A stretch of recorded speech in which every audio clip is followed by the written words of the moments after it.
Hey, what is going on, guys? Today we are watching Tier Zoo, and this is how cats broke the game. If you guys don't know what Tier Zoo is, you will be in for a surprise. He is a very informative animal talker lover. Let's get right into it. Ooh.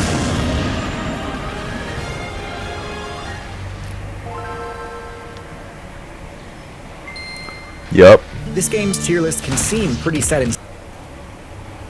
Like I said, so he talks about animals like it's a game, like their in-game characters with their stats. It's amazing. It's an amazing watch. Stone sometimes. But in reality, major shifts in the meta can happen extremely quickly, especially when new resource hotspots and points of interest open up. Builds which are well adapted to capitalize on these flashpoints can see dramatic ascensions on the tier list. Facts. One such event occurred when humans unlocked the food storage ability. This greatly improved the humans' survivability by giving them a That is true. consistent source of XP even during harsh winters or famines. That is, if they could defend their stockpiles. These stashes were incredibly valuable and Bread! easily support entire colonies of rats and sparrows if improperly guarded. And while these Neolithic humans did have some techniques they could use to try and protect their precious grain on their own, ultimately their saving grace came in the form of a previously low-tier predator build that was barely scraping by in the North African savanna, the wildcat. Ooh. So cats were like low build. A build which, once domesticated, would go on to become one of the most oppressive, overpowered predators in the current meta. But what is it about the house cat that makes it such a dominant threat? And how was it that the wildcat became better suited at taking advantage of pest infestations than other builds? That is actually, I mean, they probably just liked rats, but it is an instinct. You know, thinking back into it in like life, right? There's always animal instincts and that tells them what they want to do. What is the human instinct? I feel like the human instinct, they can just follow whatever they want. It's just the choice. It's all about choices, and it's their instincts that they follow, and if they're true to themselves, they will, follow their instincts either to success or destruction. It's all up to them, honestly. But I feel like animal instincts are the purest of instincts, because it just tells you who they are as a person. And you can see it naturally what their instincts are. But as a person to person, you can't tell what their instincts are telling you. Like, what the fuck are they telling you? What they feel about you or whatever. To really explain the success of the house cat, we need to go way back and start our story just after the Miocene balance patch. This update granted mammals access to a new ability called Carnassial Teeth, a side grade of the dentition skill tree. Damn. Which allows users to gain bonus XP from carcasses and carrion sources. This may seem like a minor thing, but it completely changed up the metagame and made hyper-carnivorous builds a lot more viable. Damn! He two-shotted a mammoth? Giving rise to a new archetype called the Carnivoran. Okay, let's see. Bears had that shit?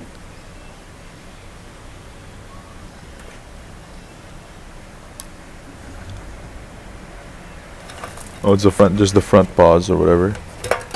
A group which includes many of the most popular predator builds in the current meta. Carnivorans are divided into two factions, Caniforms and Feliforms. Caniforms are more generalist in nature and invest a lot into the olfaction skill tree, letting them track the sense of whatever they need, be it scavengeable carrion, prey, fruit, honey, water, or teammates, from a great distance. Damn, that is amazing how many things a dog can smell. Honey, meat, friends, meat. Fuck, bro. They also tend to have a lot of stamina, allowing Damn, this dog's crazy. them to run for long distances without tiring. Feliforms, on the other hand, doubled down on the Carnivoran archetype's original strategy. They spec Ah, it's a front teeth. I thought it had to be like the saber tooth. So that's why the bears had it. into even more abilities meant to crank up the efficiency of the hyper-carnivore game plan. The ability Tongue Papillae allows felids to extract even more value from fresh kills. Instead of investing heavily into scent-based sensory power, Feliforms tend to focus more on their hearing and eyesight abilities. Oh, they're mostly hearing. So they can't smell as well, but they can hear really bad, like really good. Scavenge, since things like carcasses and berries don't make sound, but it does make them incredibly good at detecting hidden prey. Also, So they attack the things that they think they're being sneaky. in keeping with the carnivoran's first major advancement, feliforms also focus a lot more heavily on specialized dentition, optimizing their Well, that is still crazy that you would let a tiger get that close in your bite attacks to deal massive puncture damage and more effectively hold onto prey so the user can deal bonus damage with their claws. Damn, that mount is crazy. Throw in a few more ambush-focused abilities like retractable claws and camouflage fur patterns, and you've arrived at the modern Felid, easily one of the most successful stealth assassin builds the game has ever seen. In fact, during the Ice Age expansion, Felids were such a dominant threat that many other Predator builds had Damn crazy. Destroyed. Just ripped his whole fucking throat apart. trouble competing with them at all. In the current meta, cats remain incredibly dominant in virtually every major terrestrial server. Basically every cat, including the ones I like to throw shade at, is a threat. Not just to those of similar weight class, but even to builds that vastly outweigh them. Although their power stat tends to be fairly modest among carnivorans, through efficient use of critical hits, a skilled Felid player can take down just about anything. Damn, bro, look at that baby. What the fuck you think you're gonna do, bro? Let your dad work. While the majority of the Felid player base was off rampaging through the upper Necked, bro. Grabbed him by the neck. weight classes, an offshoot of the faction opted to forego larger size and instead chose to spec into a few new abilities, meant to capitalize on exploiting the weaknesses commonly found in the lower weight classes. So let's finally start unpacking what makes the house cat so overpowered. We'll begin with a quick look at the cat's stats. We've got a build with upper mid-level intelligence, low defensive stats, decent damage, above average stealth, high mobility. Let's look at these stats.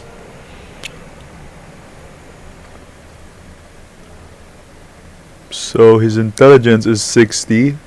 Pretty good. Power.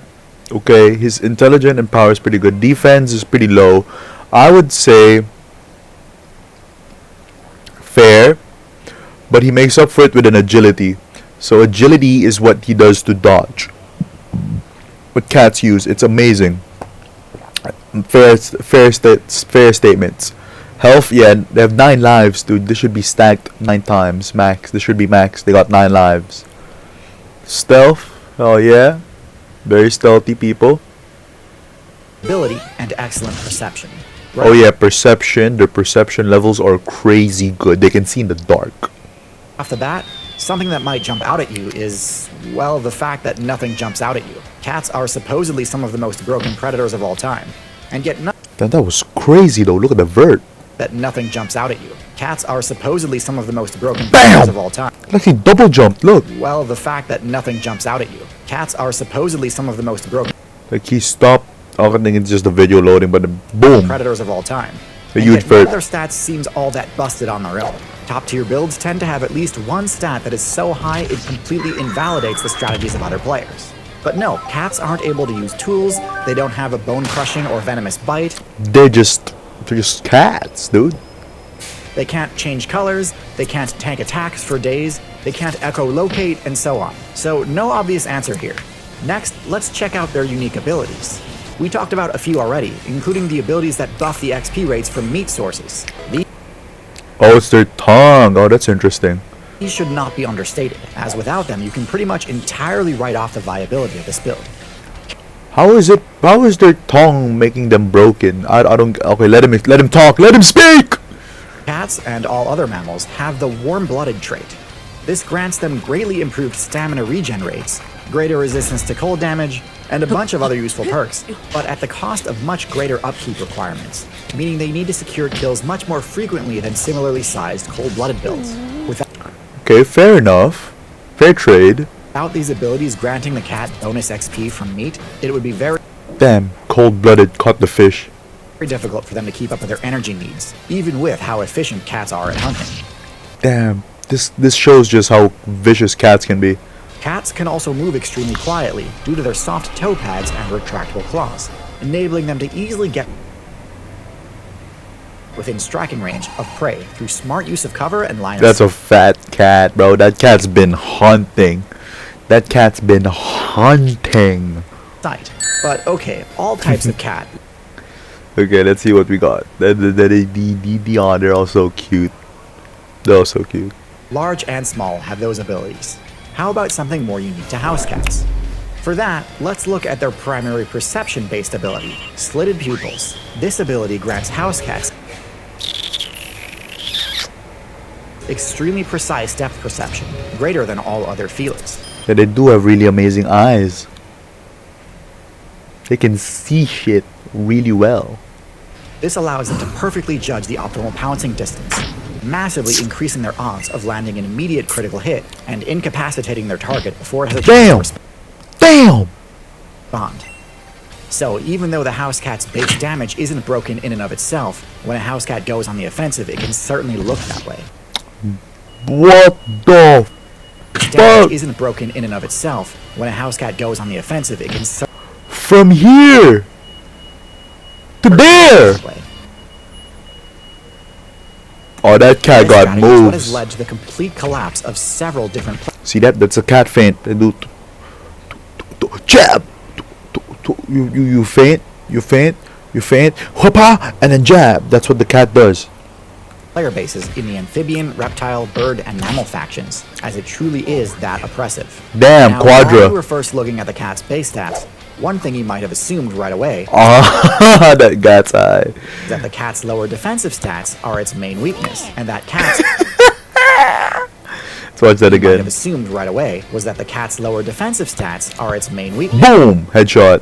and that cats function as a sort of glass cannon, with very little counterplay options when attacked. Nah, this can't be real. You might also assume that given cats That's awesome. high mobility, their primary defensive strategy is simply to run away when they feel threatened. And while their top speed is often enough to escape danger when needed, instead, cats employ their mobility stat defensively in a different way. This Damn. is where one of the most shockingly effective aspects of the house cat manifests. House cats use their incredible agility to stand their ground. Agility and quick reflexes are usually used to dodge attacks, but What the fuck was that? agility and quick reflexes are usually used to dodge attacks. Oh, he jumped. But cats instead actually use the reflexes to deflect them. Because Damn. Got smacked. their incredible depth perception grants them such high accuracy on their attacks, they can use Damn, bro. He fucked up a fly. their claw swipe attack to actually block incoming strikes. This is surprisingly Set, consistent and works See, jab, jab, more bro. attacks than you might think. Now, obviously, this is a high skill, high reward strategy. Missing a parry can result in serious damage, but if you get good enough, Bro, did that dog just slam dunk? high skill, high reward strategy. Missing a parry can Slam? result in serious Dunk, bro. damage. But if you get good enough at this, you can ward Damn, off attacks jab, from jab, just about anyone, jab. and potentially even open up Come on, jab. opportunities Hit him with a for jab. Bam, counterattacks. jab. Put all this Bro, cats are the master of jabbers. They're the master jabbers. together, and you come to understand what a house cat build truly is. A house cat is what you get when you fuse the deadliness of a snake with the energy of a mammal. Actually, though, that is facts. The deadliness of a snake with the energy of a mammal. Ooh, spars. But why does this playstyle make for such a good partnership with human players? Compared to dogs, they seem like they'd That is an amazing clip. be much less useful party members. Humans broke the game and became the top tier build by using Let's go. We're top tier, baby. coordinated team strategies and tool use in order to utterly trivialize their matchup versus large mammals. Dogs easily slot right into this game plan, as they can help track and chase down large prey, and also sniff out any potential ambush predators that could disrupt and punish this strategy. When a successful kill is made, dogs and humans naturally split the reward and both benefit. Dogs are also great defensively, as they can keep watch at camp and alert party members of approaching enemies. Cats are generally pretty useless in this regard. They don't have anywhere near Let's watch that again. of approaching enemies. Cats are generally pretty Bap, useless bap. Parkour, parkour, parkour, parkour, parkour. in this regard. They don't have Damn, face planted into the wall. Have anywhere near the endurance required to chase down prey over long distances. Can't square off head to head with those builds anyway. Damn! The endurance required to chase down prey over long distances. Can't square off head Boy said, fuck with me. Alright, let's see. to head Bop, with those bop, builds bop. anyway, and Grab them by the collar. Hit him with a bop. Bop. Bop. aren't nearly as reliable for early enemy alerts. The kills the cat makes can't realistically be shared with humans either. That is true.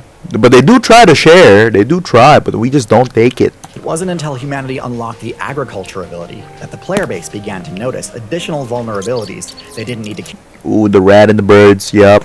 care about before. Vulnerabilities that dogs couldn't really help with. When operating off of a hunter-gatherer strategy, Dogs are a little slower than cats. Just that's it. basically ignore all builds in the low weight class. Rats and birds were no threat to humans and also not worth the effort to take down. So it makes sense for them to just focus on larger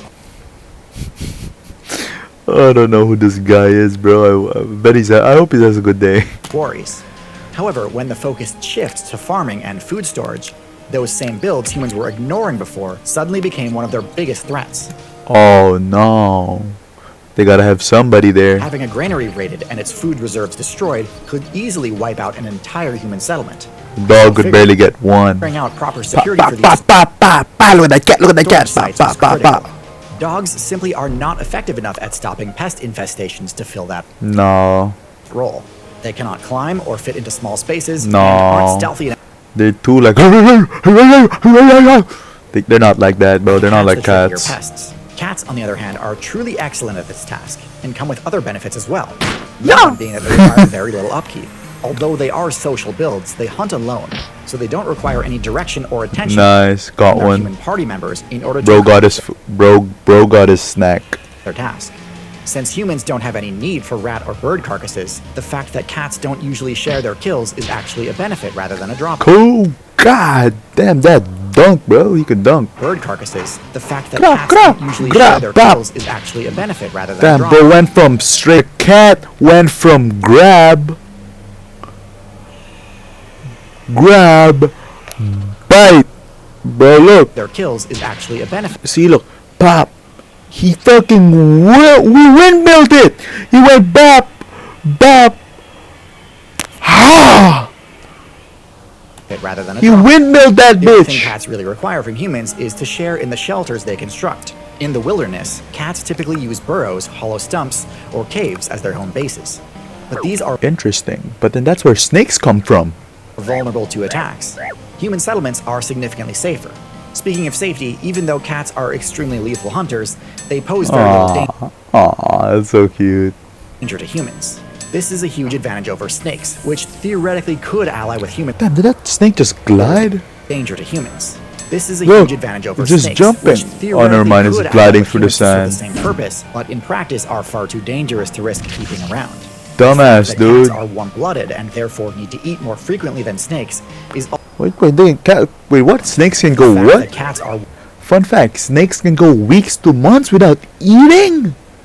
warm-blooded and therefore need to eat Insane. more They just frequently gotta than snakes survive. is also a benefit rather than a drawback for humans, since it means they need to stay on task and keep their guard up. So, while it is common to see players debate which build makes for the better addition to a human player's party, the correct answer is actually both. Dogs are a huge help in the large creature matchup, while cats cover your weaknesses. That is true.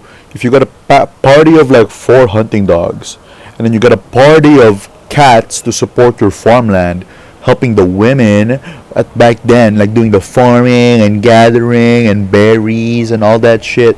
All the men in the past were like hunting these grizzly bears and fucking whatever the dog can find, like a deer or maybe like another dog. I don't know, bro. Maybe finding comrades. The cats eating like as much as they can, bro. The cats are having a best deal of their lives. They're killing easy targets, protecting human food. Shit. In the small creature matchups. Having both in your party covers all of your weaknesses and enables human settlements to use a hybrid playstyle of both hunting and farming. So if you're a human main trying to construct the most optimal party comp, the only real question is how you keep cat players from fighting each other. Now, knowing which traits and abilities to invest in can be a difficult choice. Luckily for you, I've partnered with the game Cell to Singularity. Well, it looks like this is the ad for his channel, and that is the cover ending for his video. In conclusion, cat builds are insanely overpowered and specially boosted with an additional partner of dog. Yup, dog. Alright, that's a really informative video. Thank you guys for watching. Have a good day. Bye bye.